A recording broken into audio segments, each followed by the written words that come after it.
Hello, everyone, and welcome to Default Assault, where we take on everything by default. Normally, your host is Demosthenes, but I'm the awesome co-host Kyle Nash. Demos, where are you? I'm not doing it. Wait.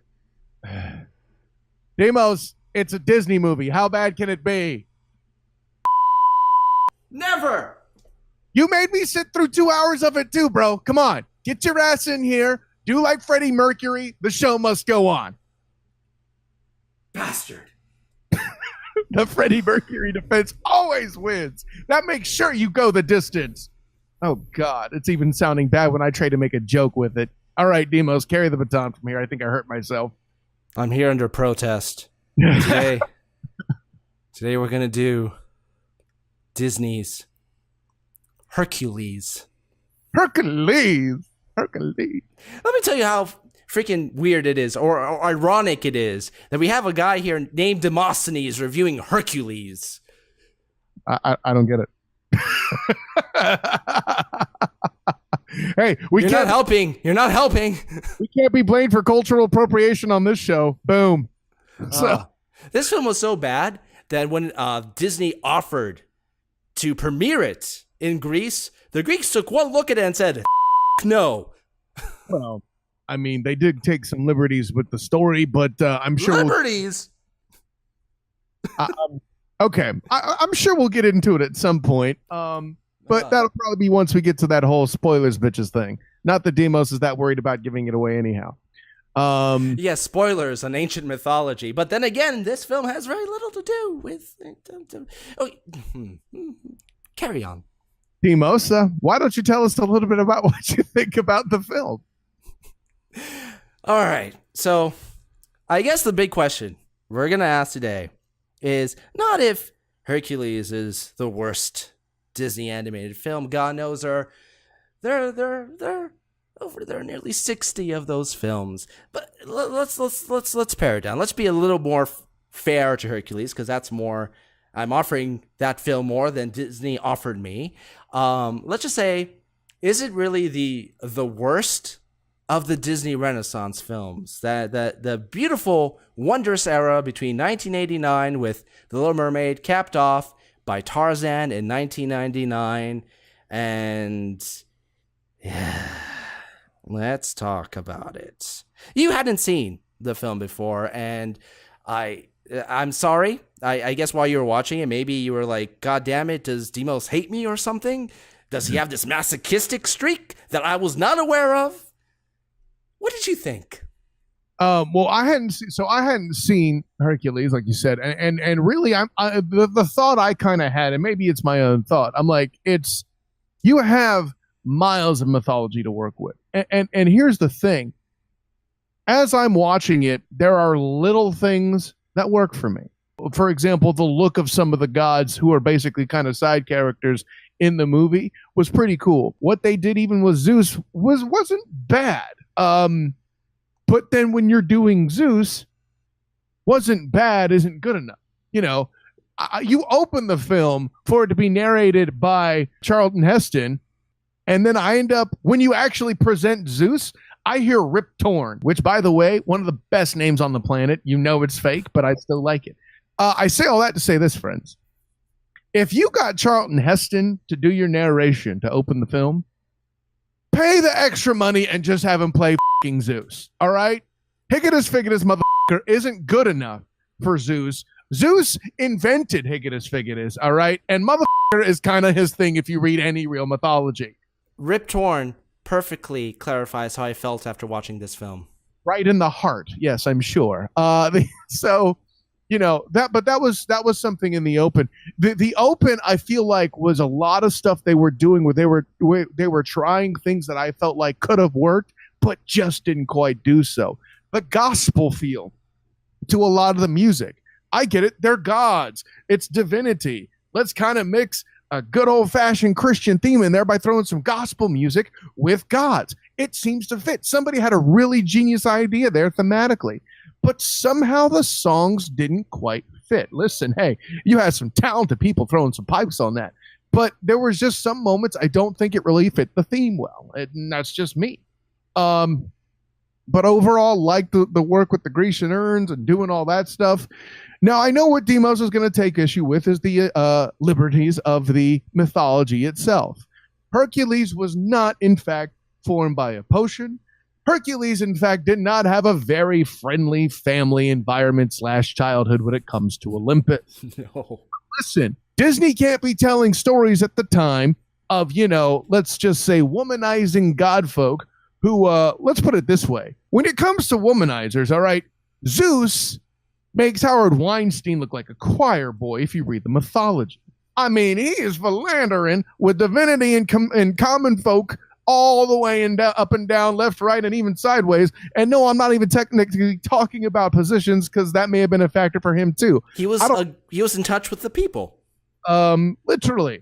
So that doesn't exactly sell, especially when perhaps the impression may have been you were a little too, say, harsh in the tone of your previous film, The Hunchback of Notre Dame. I mean, you came out with Hellfire, and let's just say your rendition of Esmeralda wasn't exactly aesthetically unpleasing, okay? So what I feel like Hercules was an overcorrection to what happened with Hunchback. And when it didn't do what it wanted to be, when it didn't do what the studio wanted to do, in other words, pull in Academy Gold and make a butt ton of money, I think they overcorrected it. I think they made the pendulum swing too far. You're actually right 100% with that. It was a response to kind of like the darker, more somber stories of Pocahontas and Hunchback back to back.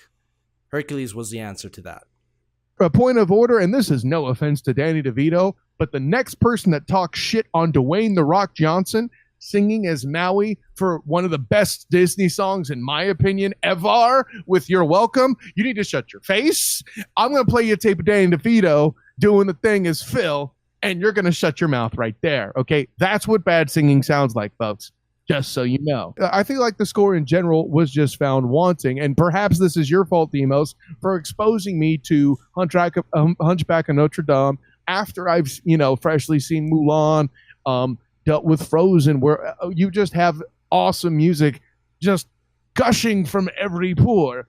Here, the pore was gushing. I think my favorite musical moment, which you would certainly have to have one in any Disney film, was actually Meg singing along with our gospel muses. I won't say I'm in love. It's my favorite part of this movie. It's definitely easily the best musical moment in the film. Going the distance, I felt was...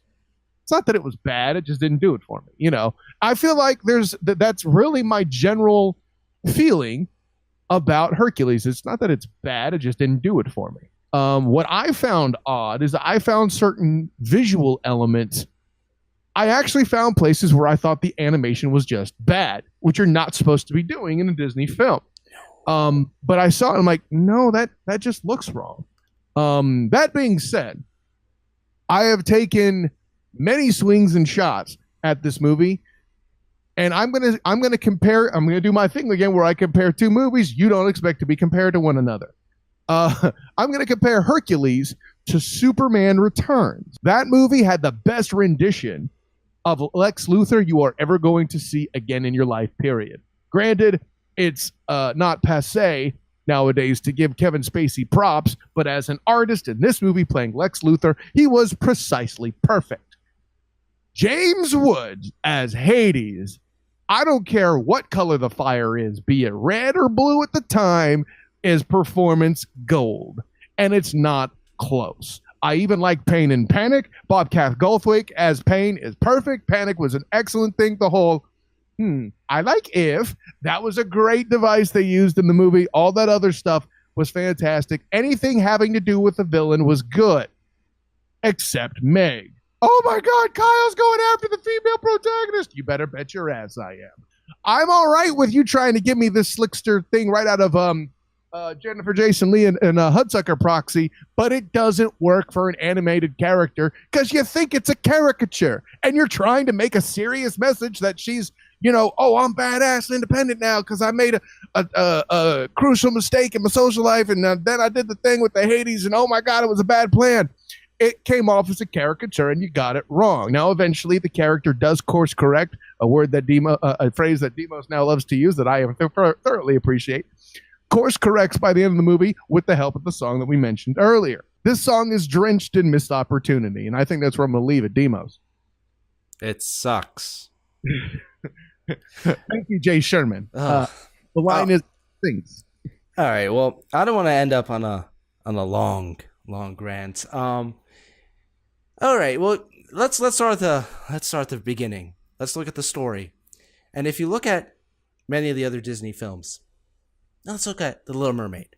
When Disney set out to make The Little Mermaid, they set out to make The Little Mermaid. When they set out to do Aladdin, they set out to do the story of Aladdin. When they set out to do Hercules, they decided to do the story of Superman. And I'm not the first person to say that. You know, it's been said many times before. That was the first thing I thought when I first saw it back in 1997, and many people are going to say it long after I expire after doing this episode. Let me get in. When I said Superman Returns, I did not mean this film. I'm actually going to go back to the original 79.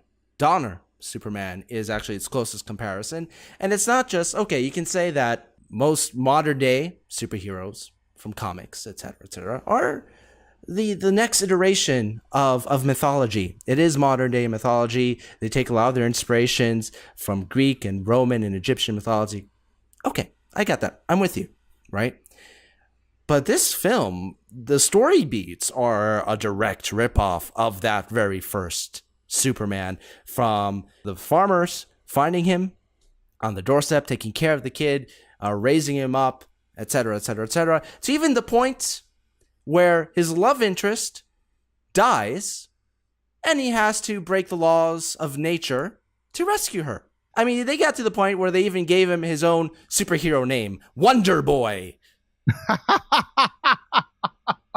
Call it homage or call it ripoff. I think an argument can be made for either one, but you're dealing with Greek mythology, which is deep in lore. There's a wealth of stories, right, that you can derive. Hercules himself has a wealth of stories you can go to, and they end up going this route. Funny enough, that scenario of him rescuing her from the dead and so forth, I thought was one of the more interesting things they did in the film, right. And yet it was rushed. There is a rushed, cheap feeling to this entire film, from the animation style, which is actually derived from cartoonist Gerald Scarfe. He's most famous for doing The Wall for Pink Floyd. So the entire aesthetic of this film is Pink Floyd's The Wall crossed with a casino, and with some of the most garish, worst character designs I have seen. And I could get past some of these designs if the characters were well built up, gripping in any way whatsoever. Hercules himself is one of the most boring Disney heroes I have seen. His character arc doesn't go farther than, I want to be a hero, yuck. Isn't that, but I see, I think you just mentioned a symptom of the very thing you're angry about. If they weren't modeling Superman, they would have a more layered character. Exactly. One of the big issues about this film is they took the genie song, Friend Like Me, from Aladdin, and decided to expand that aesthetic to the entire goddamn film. Modern references, neon lights, and all. And it doesn't work. Aladdin shepherded this modern reference and animation deal to a degree, but in the context of that film, it really worked because of the power of the genie. You could accept it a lot more, and this is the film that really started taking that concept and kind of going down the wrong way. Now there are a couple, there are a couple of jokes that are kind of funny or clever, like someone called IXII. I thought that was, I won't lie, that did give me a chuckle. But god damn it, it really does feel like you've entered a Greek themed casino. And real quick too, if we're going to talk about comedy that doesn't work, I'm going to really quickly wrap up James Woods here in this nice little bubble off to the side, separate from your hate. Because if you hate on James Woods in this movie, you are in fact wrong, and you should feel bad. Actually, James Woods is actually one of the better parts of the film. I think universally people do. If there's one positive that most people can agree upon, it is James Woods in this film. Let's go back to the story before we untie the bow that is James Woods. Nicely done. So yes, we've already established that it is the story of Disney's Hercules. The story of Herc owes a lot to Superman, etc. How can you diss Herc when Kevin Sorbo was Herc? At least Kevin Sorbo's version, I can't even say it is more in line with a goddamn myth. Yeah. Yes, and I have it recorded of you saying that. Oh God. I mean, God, I just said that. I know, and it hurts. Although Yolis on that show was a man. I said it. Where was Yolis? We got him replaced by a demon spawn of Danny DeVito and Grumpy. What, you never saw a satyr before? If I did, and I saw that thing waddling around my room, I'd be out the window. Like Demos isn't going the distance after all. You opened the episode by mentioning my animosity towards it because of its irreverent attitude towards the mythology. And there are some points in the film that, as you mentioned, that do touch on the mythological aspect of Hercules. One of the famous stories of Hercules was, as a child, Hera sent two serpents to his crib to kill him, and he strangled them, etc. And this was in the film. However, when they actually do incorporate elements of Hercules' own mythology into the film, it's much more of a small reference than an integral part of the story. Do you think you could still have a kid's movie with Zeus being your father figure? There are countless scenarios where you could have done this better than, we have a magical potion and send Penny and Panic to go and kill him. And yet Hades, the god of death, never notices that Hercules didn't die. It's very interesting. I don't see a glowing baby in my pool. Well, I guess he wouldn't be glowing because he drank the portion. You think that would be like the one death that he would pay attention to? Possibly. Listen, Hades, Jim, please, get the f***ing Rolodex out and look for this kid. Might have been smart. I mean, you're just going to take Bobcat's word for it? I'm just saying. There are elements of the mythology. I mean, if you brush aside the the inappropriate quote unquote nature of how he was a demigod, there are many aspects of the original mythology that could have made for a very interesting character. Because what is Hercules or Heracles, his biggest character flaw? It's his temper. Yes. And to have a character that wants to be a hero, that wants to be this good guy, grappling with this bad temper, etc., having to overcome it, could have been a very intriguing story. It would have added more depth to his character. It would have made him something different than Wonder Boy Superman. Well, it would have been an excellent lesson for the kids, too. I mean, that is definitely something you can build on in a children's movie. Well, hey, hell, if it works for Marty McFly in dealing with being called chicken, why the hell can an actual cartoon character not have a well dealt rage issue? Perhaps that's what hurts Meg in the movie, and then forces him to have to head in the river Styx and rest. That's a good point, Mike. This really feels like a paint by numbers Disney job, painted by somebody that is colorblind. Oh God, Debo. Believe it or not, I actually do have some positives to say about the film. Let's not say that I'm not fair. Honestly, like, some of the ideas that the film had were inspired, as you touched upon earlier. The idea of the gospel music, I thought was intriguing. failed in execution. James Woods, that's actually one of the character designs I thought was actually interesting. The fire motif. I thought that was actually creative. And his race issues made it. I love the way they visualized him going red with the fire when he was angry. Granted, if you want to go spectral analysis, and if you had a Neil deGrasse Tyson on here, he would tell you that blue fire is actually hotter, but details. Aesthetically, loved it. Very, very true. Very true. And in fact, his design in comparison to many of the other characters is really the one that stands out and really works. It's the most, I think it's by far, like I said, the most creative. And his character, I think is utilized well enough. If they overused him, he could have been a detriment rather than the one shining beacon of fiery light that's in the film.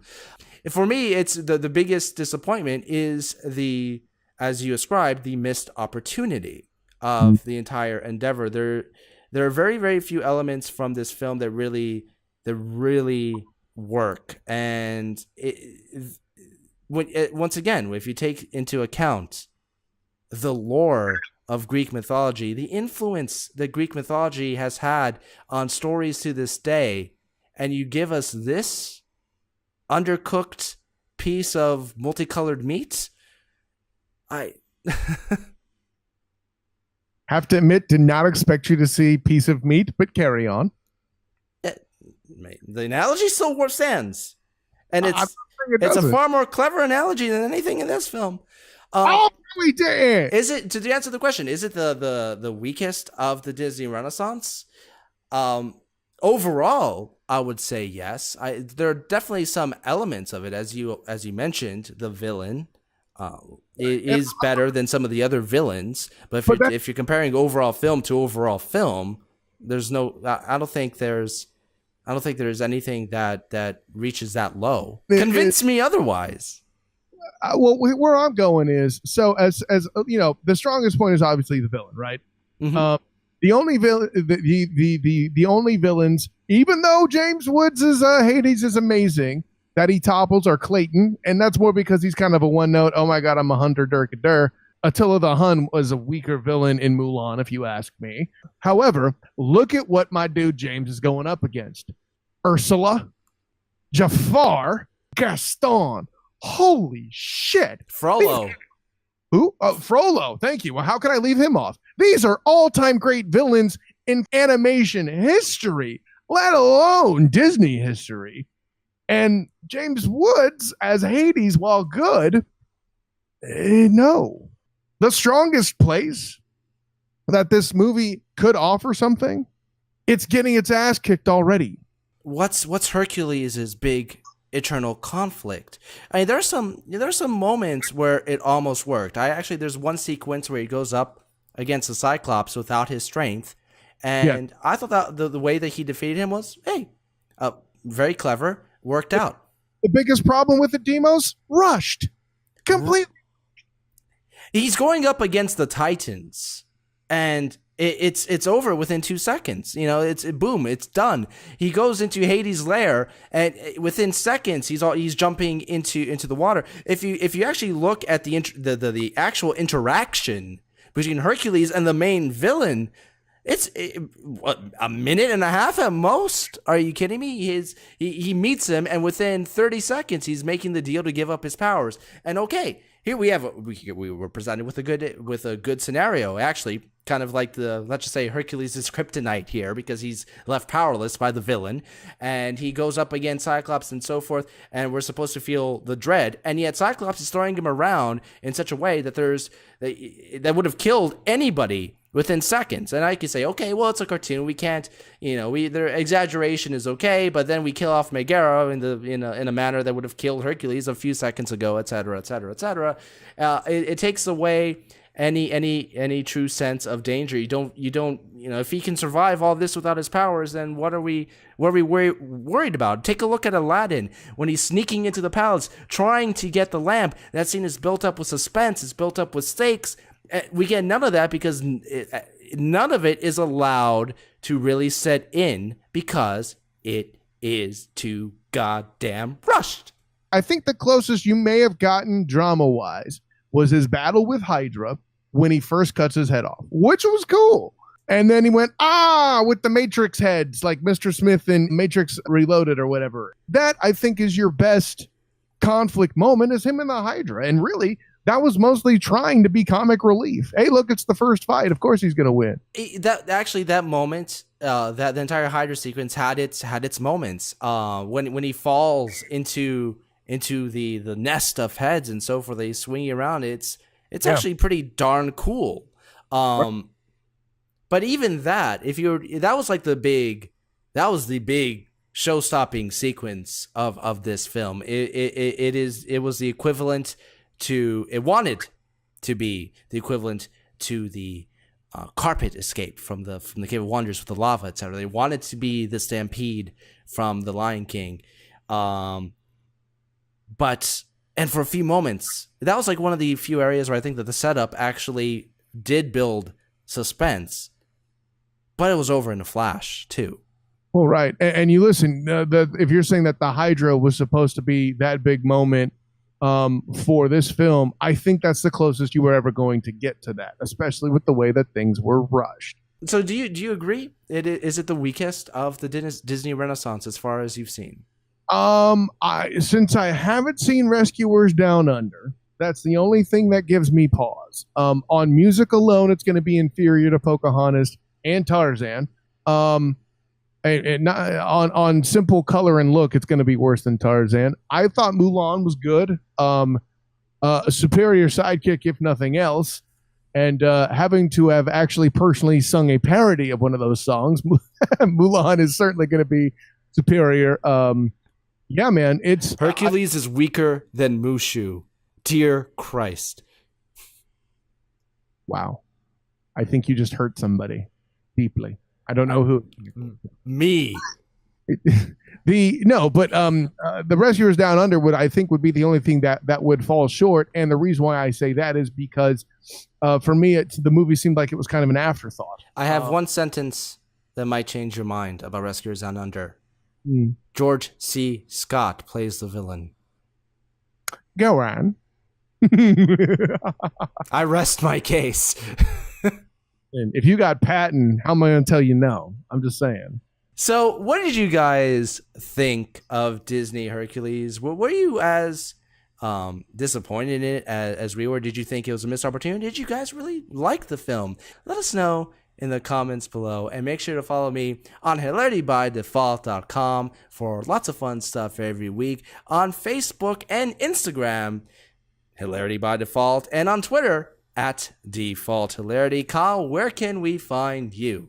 Of course, I am Kyle Nash, the student of the game. You can find me on Twitter @TheSOTG, and the same with Instagram as well. And find me on Facebook as the student of the game. Check out my latest work on BlueHQmedia.com. And of course, check out me and Demos doing our thing on Dinner Time. Look in the joint production channel on Blog Talk Radio. Big TJ was missing this week, but Demos and I have a great fuller discussion about the possibility of saturation of Star Wars and the motion picture rating system. Is it obsolete? We have a great discussion on that too. So check that out, Blog Talk Radio. Look for Dinner Time in the search. Yeah, man.